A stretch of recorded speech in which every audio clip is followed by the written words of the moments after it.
My name is Ed LaHood. I am the CEO of Thyng. Because what Thyng is, we are an augmented reality company.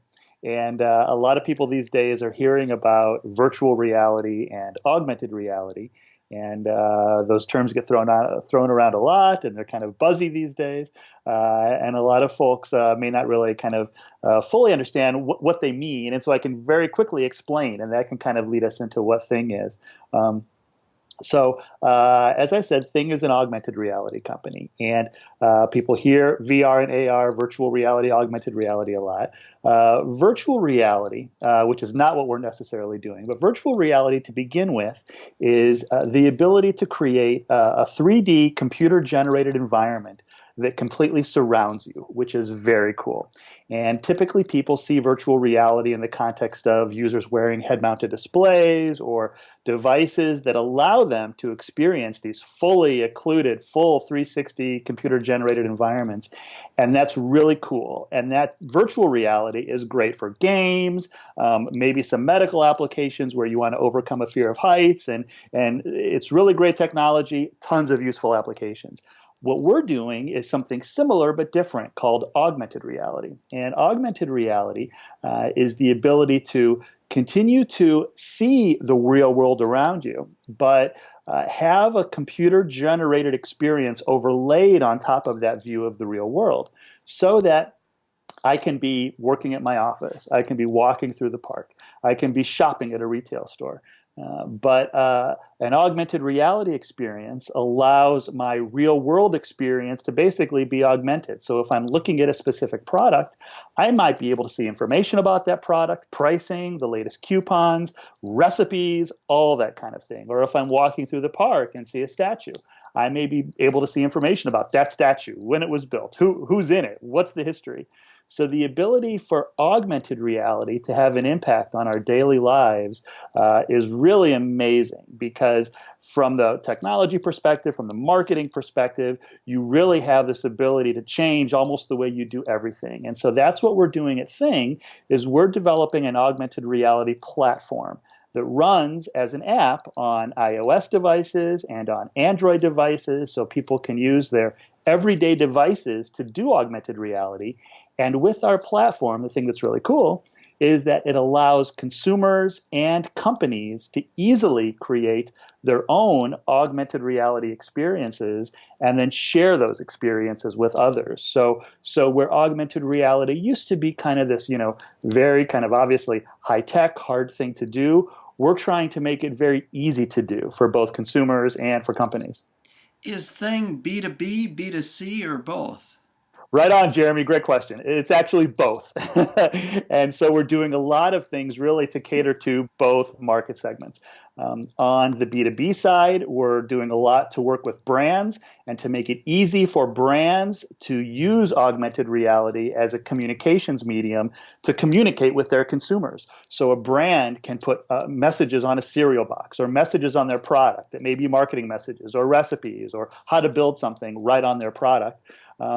Also, from a consumer standpoint, we're creating an app that allows consumers to create their own augmented reality experiences and share them with other consumers.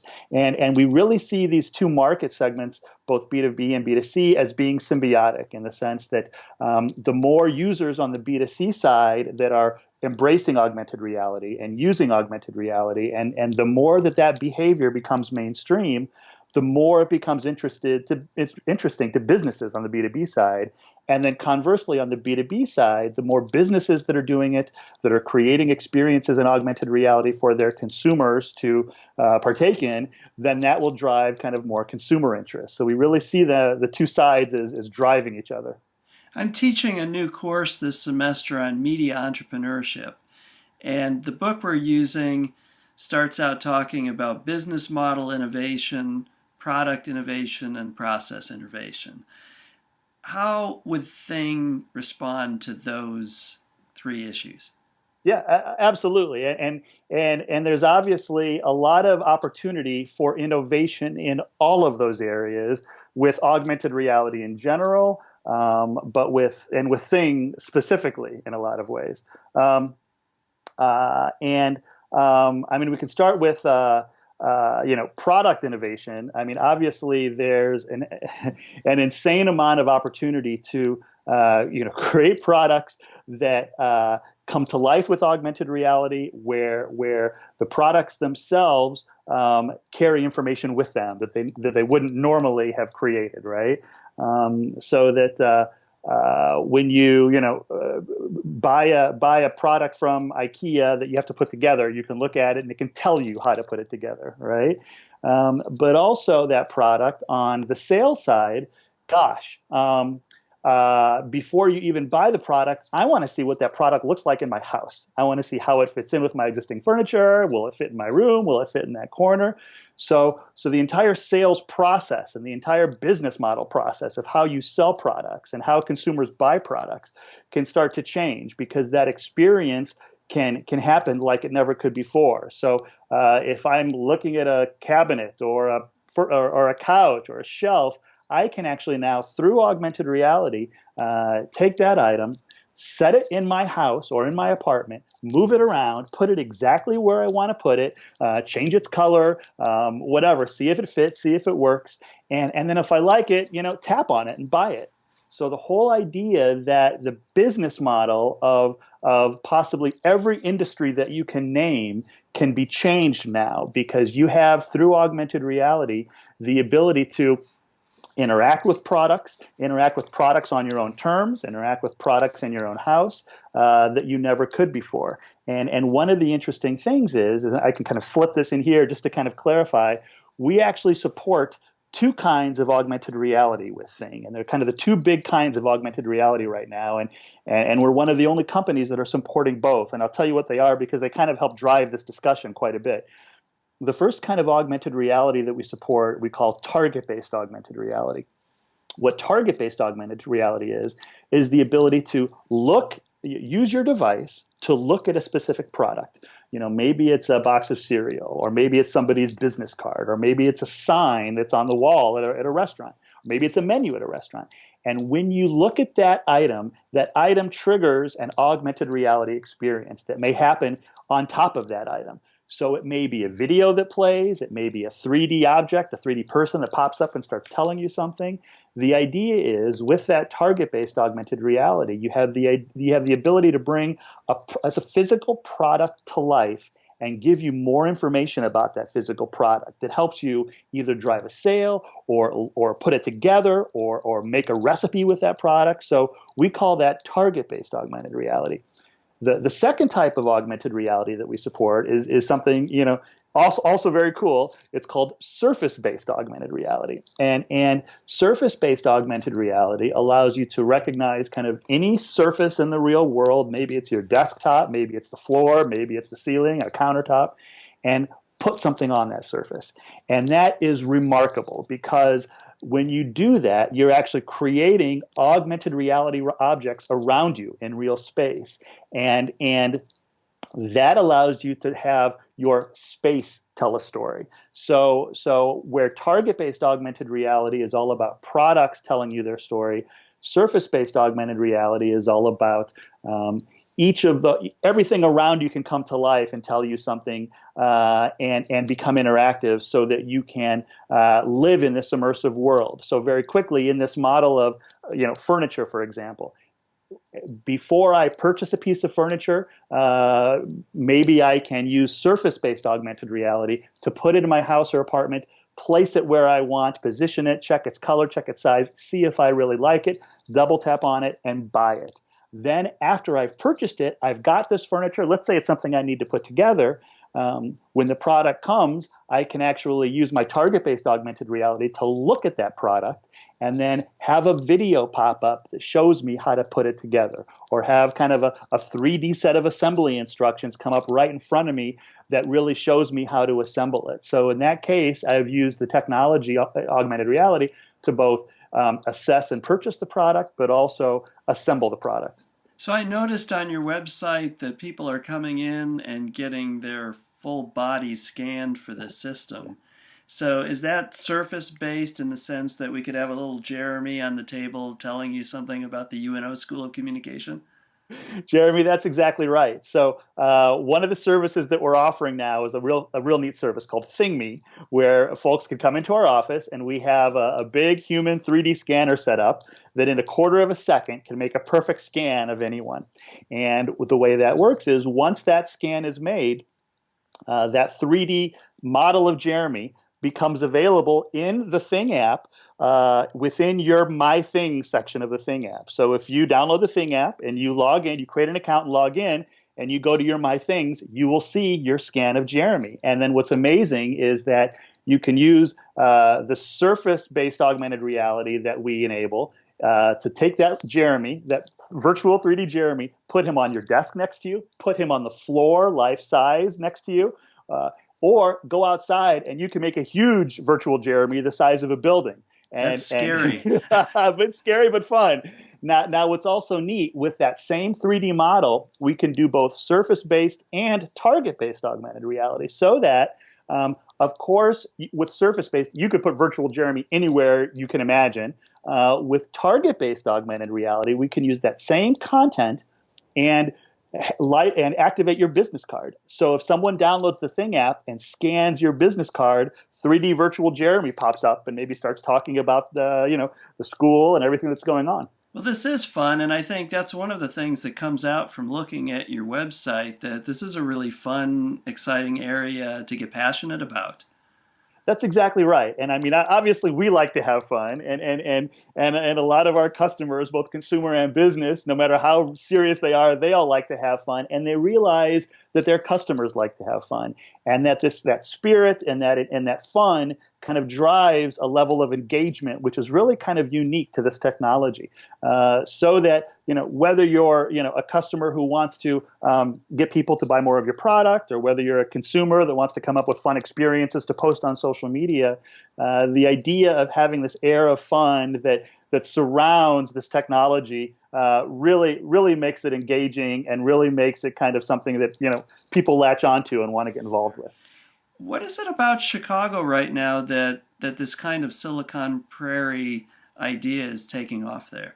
Well, I'll tell you, that's a really great question too, Jeremy, because I've been around Chicago for a long time. I've been here since the late '80s, working and building startups and investing in startups, and of course, we're thrilled now to see the Chicago tech scene really taking off and really becoming something that is an ecosystem where it's entrepreneurs and it's investors and it's Fortune 500 companies who are really kind of coming together to be part of this kind of startup ecosystem in their own way, which is really exciting.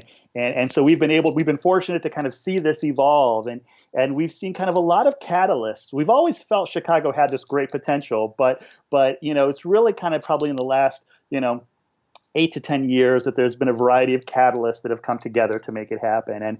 And Chicago always had kind of a vibrant scene in general because of its location. It's a great big city. I mean, much like New York and LA and San Francisco, there's a lot of new young people that come into the city every year, and a lot of very bright people, and a lot of people who are ready to set the world on fire, and harnessing that energy and kind of like and converting that to kind of a real tech scene has been part of the trick. And there's been a lot of kind of, like we said, catalysts in the last few years, as far as 1871.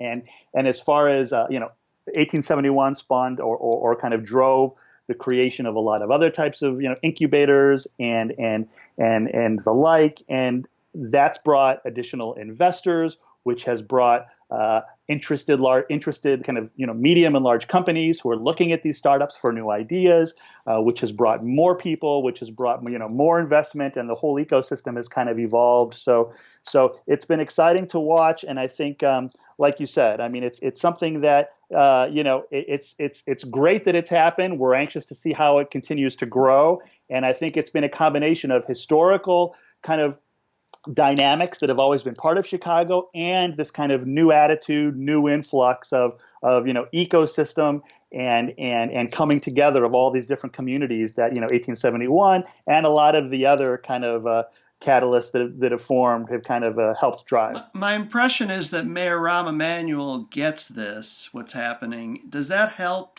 Or does it really not matter that much for the startup community? No, I think it helps a lot. It helps a ton. I mean, we love Rahm. Rahm is great. And I think it helps from a practical perspective, but it also helps from kind of this, visionary, almost intangible perspective. Because, I mean, from a practical perspective, both the city and the state, Chicago and the state of Illinois, were really kind of involved in the kind of initial development and formation of 1871, and as they have continued to be involved with 1871 and a variety of the other incubators that have come around. So I think from a practical perspective, they recognize the value of the tech scene and have been very active in driving it in many ways.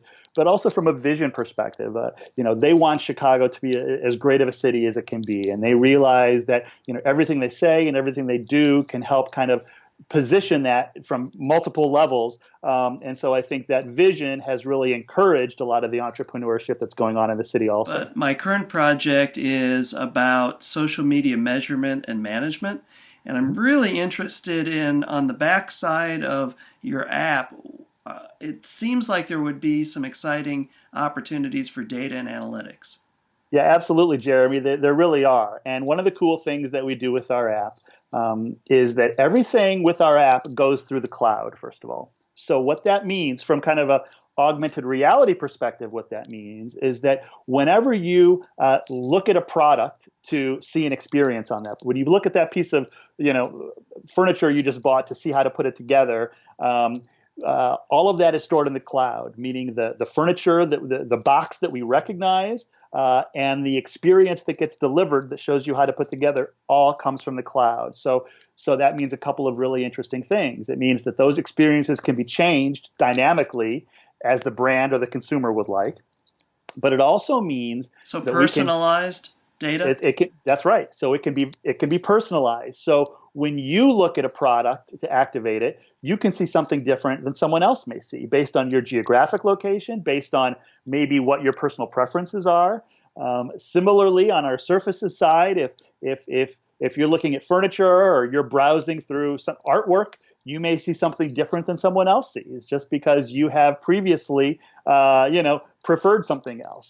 So we have all of those capabilities. And what the other kind of cool thing that the cloud architecture means is that we're able to track a lot of statistics. I mean, not in an ominous way, but in a very helpful way. So that if we know that you have viewed a product and watched the activation on that product, we can record that as a statistic. Or we know that you've put a couple of pieces of furniture, in a living room.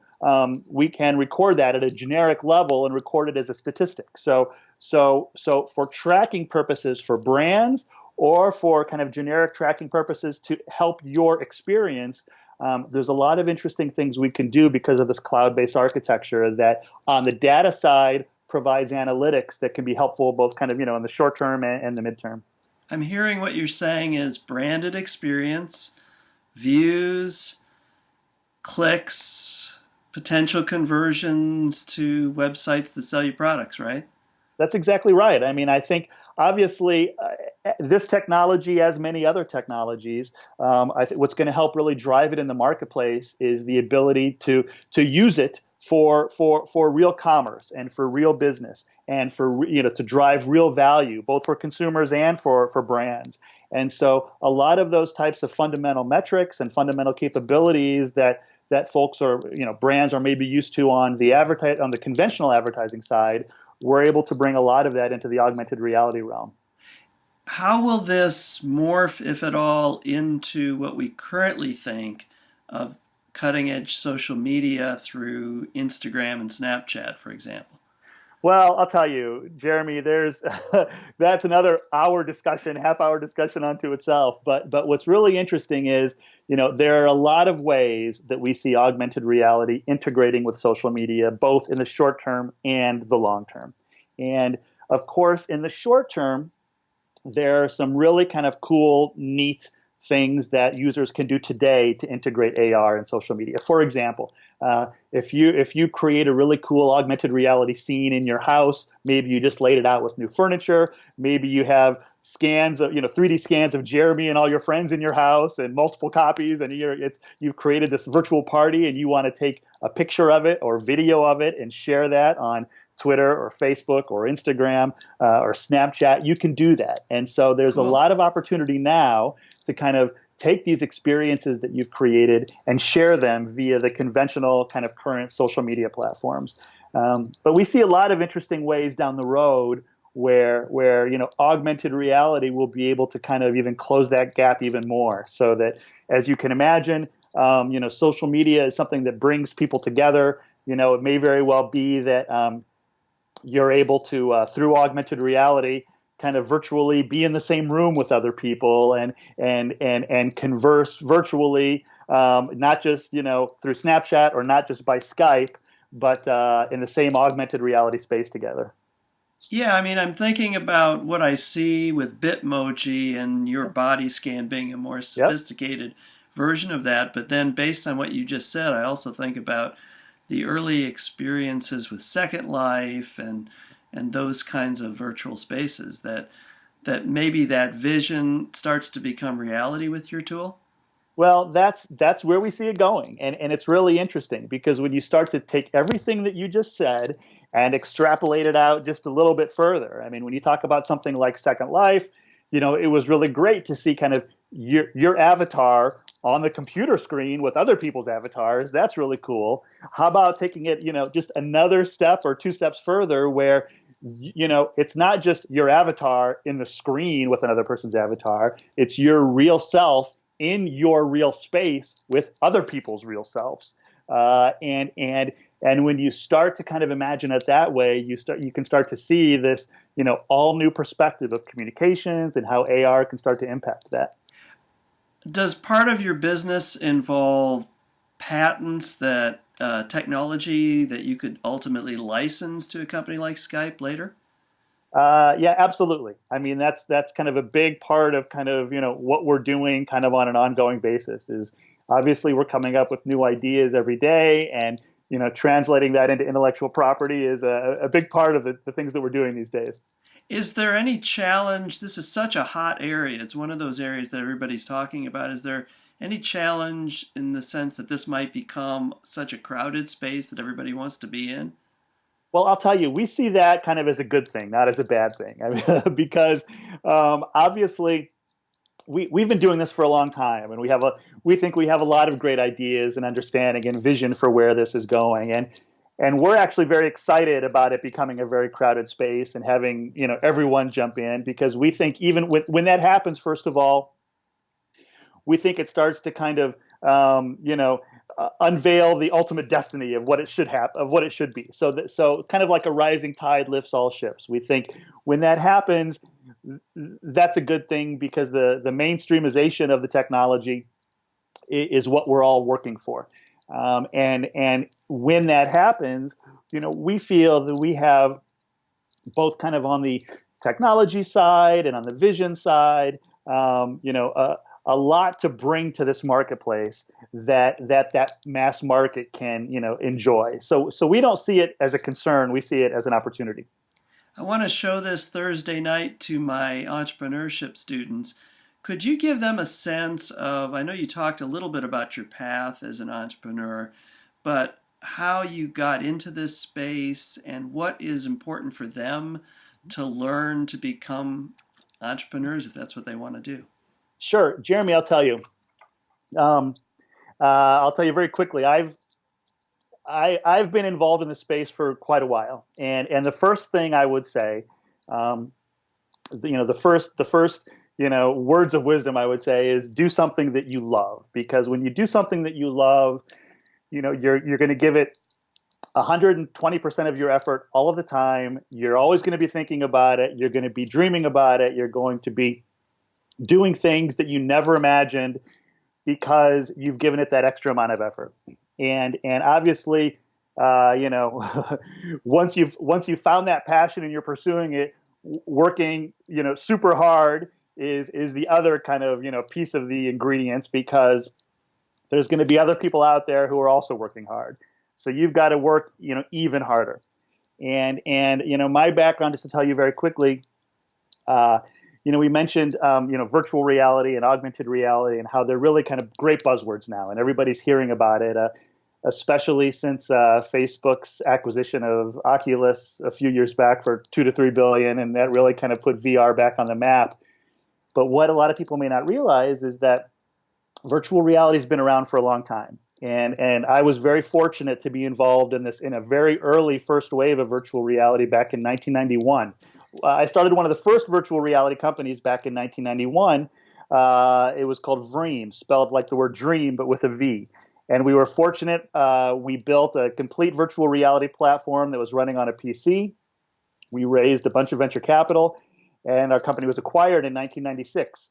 And that experience gave us a lot of insight into kind of the virtual reality and the eventual augmented reality industry.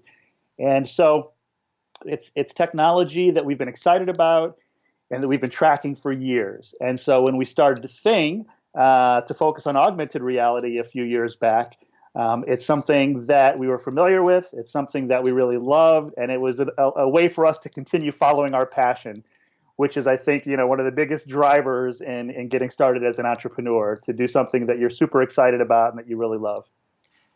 What we've learned so far in the class from three different entrepreneur groups that have talked with us is there's a bit of a continuum from one end, people going on their gut, their intuition, their experience, and then at the other end, people really doing hard market research on what's needed and what's wanted.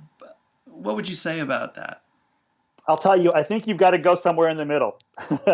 I think that really is where the magic happens.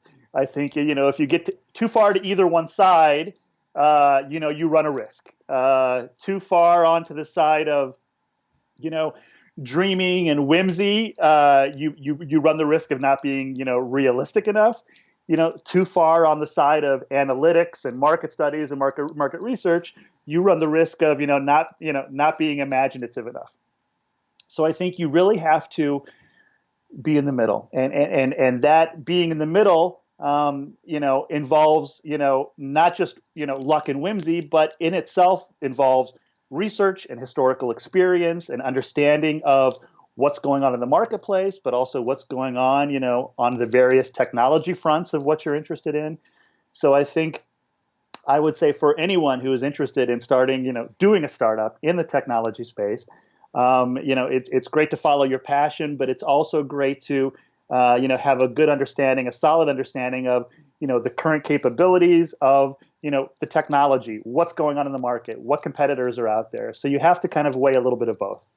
In our remaining minute, what's the most important point that you could make that I didn't ask you about, but that we need to talk about? One of the things that excites us the most, obviously, in addition to technology, is doing something that really can have an impact on the world and have an impact on changing the way, and I say this a lot, I mean changing the way people play or people work or people live their lives, and we see, in our case, we see augmented reality as a way to do all those things, but it's for us, at least, when you have the ability to do something, that you really enjoy and that there's a real market opportunity for, and that can kind of change the course of human history in some even small way, that's super exciting. And so when you add that as the third component, you've really got the full package.